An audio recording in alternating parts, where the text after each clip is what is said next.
does not have her T-shirt on. She does not have her new Jimmy Dore T-shirt on. That hurts, Steffi. Get your T-shirts. We have great new design on the T-shirts. Check them out. Spreadshirt. There's a link underneath to our store. Right now, I want to talk about this guy. This guy. So now, anybody who smiles like that, anybody who can't stop smiling like that, I'm always suspicious of. Would you buy a used car from that guy? I wouldn't. Would you? So this is Joel Olsteen. He's the MegaChurch pastor from Houston. And I don't know if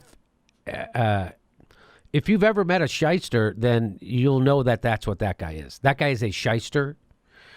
He lives in like a $10 million house. One of those guys. He preaches the prosperity gospel. God wanted me to have all this stuff. You know, all that stuff. It's just funny. Nothing against people being rich or having money or being comfortable and all that stuff. But that guy's a charlatan, just so you know. And Oprah could not tell the difference between the devil and a saint. Oprah had no idea who this guy was. Anyway, the point of this video is during the hurricane. This is Joel Olsteen tweets this out. Hurricane relief update. This is from August 28th. So that's Monday at 2:49 p.m. So about 3 p.m. Houston time on Monday, he tweets out, "Our hearts break as we see the damage and destruction in our city. Please join us in helping Houston recover." Please join us in helping Houston recover. So that's what he tweeted out at 3 p.m. on Monday. And then at 5 p.m. on Monday, this headline hit. Joel Olsteen shuts megachurch amid flooding crisis. That's from the New York Post. Joel Olsteen shuts megachurch amid flooding crisis. That's at 4:50 p.m. So 2 hours right after that. So there he is. Mr. Smiley Pants, Mr. Millionaire, Mr. Jesus wants me to be prosperous. I want to help everybody in Houston, except you can't come in my church. That's a little bit like when Mary and Joseph went to Bethlehem and nobody would let them in, right? Isn't that kind of, there's no room at the inn. Except he's got a lot of room, but he's not letting anybody in. This isn't for you, victims. This is what he tweeted out on Monday at 4:01 in the morning. Jesus promises us peace that passes understanding. That's peace when it doesn't make sense. What doesn't make sense is that you won't open up your megachurch. By the way, do you know how big his church is? Where they do their services, their church services, that's where the Houston Rockets used to play. Just so you know. That's how big his church is. He could have taken a lot of people. So people wanted to go down to that church. They said the ministry spokesman, Donald Lofts, had claimed that the property is inaccessible because of surrounding waters. Can't come in our church. Get away. But our hearts are breaking, but get away from our church. Because there's floodwaters. Well, it turns out some guy went down there. A guy named Sean Salisbury went down there. This is from his Twitter feed. Sean Salisbury here, and I live in Houston, and I'm outside of Joel Osteen's Lakewood Church, and I know people are wondering, where's Joel Osteen in Houston when we're going through epic floods and people have nowhere to go? They say it's flooded here. Well, maybe in the basement, but not here. You know how many thousands of kids and families, even if they can't get here, at least offer it. At least show you care. The millions and millions of dollars made, and the people who come worship you every single Sunday. Every single Sunday. And I'm a fan of Joel Osteen, and I'm a God-fearing man. But there is ways to get here, and people right around here are suffering. Why would you be a fan of Joel Olsteen? If every Sunday he preaches all this bullshit, tweets out, our hearts are breaking, and you show up at his church and he's not letting anybody in and you know it. I'm a fan of his. Why would you be a fan of that guy? You can't get there because of the water? He just said he got there. Listen to him. I got here. I drove my truck here.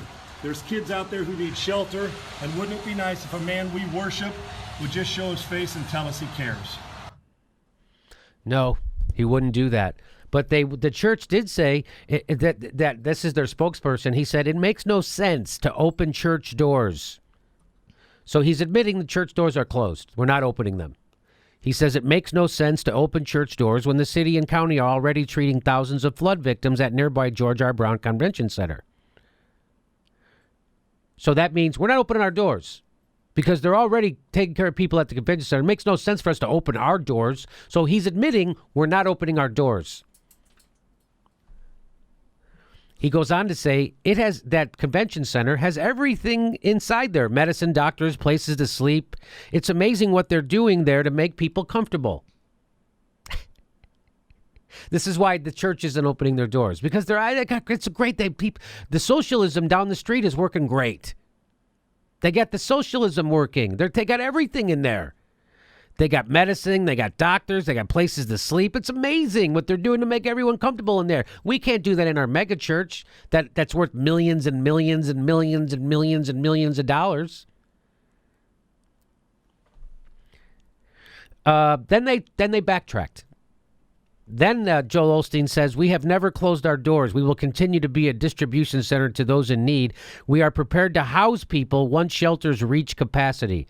So again, that's another bullshit statement, because you catch the part where he says, are prepared to house people once shelters reach. So after all the other shelters are full, and not until then, you can come to our MegaChurch. Yeah, you know how easy it is to get around Houston right now. Yeah. To figure out which shelter Which is shelter I should go to. capacity yet, or should I just cross my fingers and hope that the goodwill of Joel, he'll open his doors? Maybe we should swim over to this convention center. So those are different stories.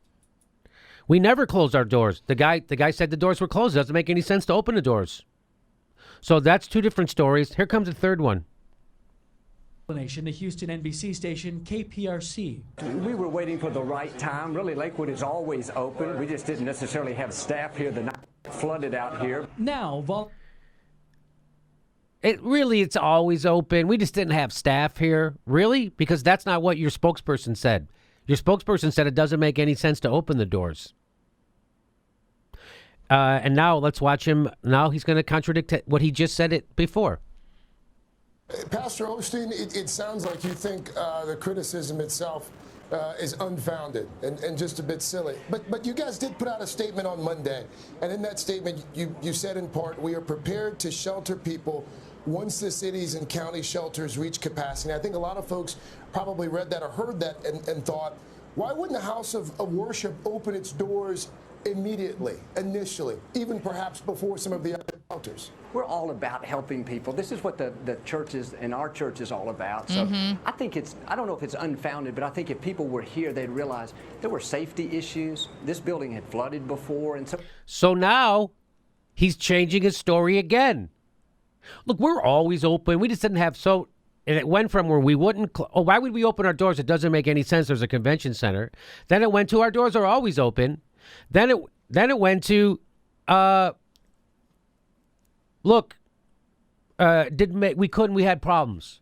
We had flooding issues. So now he's back to, it wasn't open. Isn't that funny? They keep going back and forth. He just contradicted himself. we were just being precautious, but the main thing is the city didn't ask us to shelter this. The main thing is the city didn't ask us to become a shelter. The city did. We're waiting for this government. You know how those Republican Christians at megachurches love to wait for the government to tell them what to do, especially when it comes to helping flood victims. Well, the government didn't tell us to help them. I thought you have a bigger boss. His name is Jesus. So this guy is just a liar. And it doesn't take any light to see through this guy. This guy is a charlatan of the first order. He can't stop smiling. Anybody who can't stop smiling when they're talking, you come on.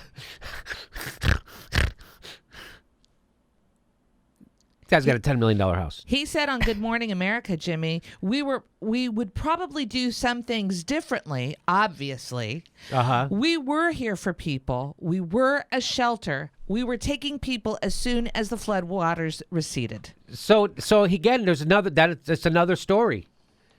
So that's called a liar. That's called a liar. When you tell the truth, you don't have to remember what it is. So this guy's just a big liar. Now you know the rest of the story.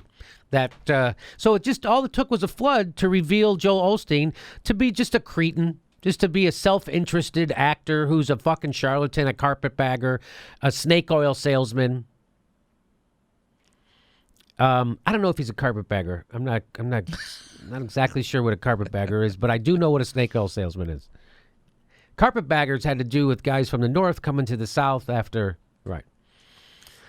So, but it makes me feel good that he gets to be outed like this. You're such a liar that the Today Show caught you. You're such a bad liar the Today Show caught you. This is the one time you're supposed to step up. Biblical floods. You have a mega church. You're supposed to help. That's the only thing. That's all you have to do. Hey everybody, we have 2 live Jimmy Dore shows in September. September 25th, we're in San Diego, and September 18th in Burbank, California. Get your tickets right there. There's a link right there.